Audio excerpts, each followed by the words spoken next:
right. So, well, I guess only one question.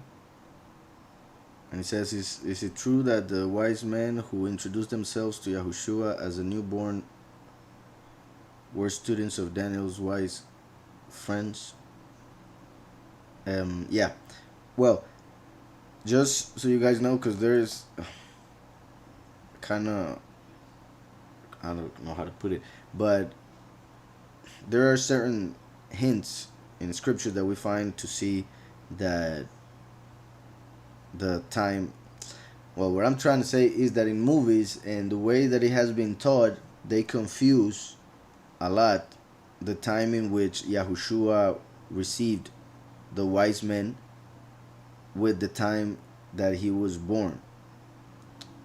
But there were 2 years in between. He was born, and Yahweh sent some shepherds that were at night waiting for the sheep to give birth.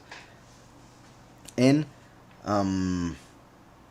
that's when the angel appeared and told them that the Messiah had been born. So they went and saw the Messiah, the lamb that would be sacrificed for our sins. 2 years later, that's when the wise men finally got there after seeing all the signs. And that is why Herod sent to kill all the children from 2 years down, because Mashiach was already 2 years at that time, 2 years old. So the wise men that came from the east were pretty much disciples or students of the school that Daniel had started in Babel with the Chaldeans.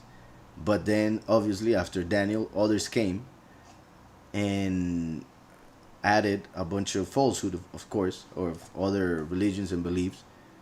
But what Daniel had prophesied, because of Daniel 9 and what he had taught in that school of wisdom that he had, those wise men kept in their teachings until the time of Mashiach. And that is why, through the timing, the star, and other things, they realized that the Mashiach prophesied by Daniel, their head teacher, had been born, and that's why they went to see him.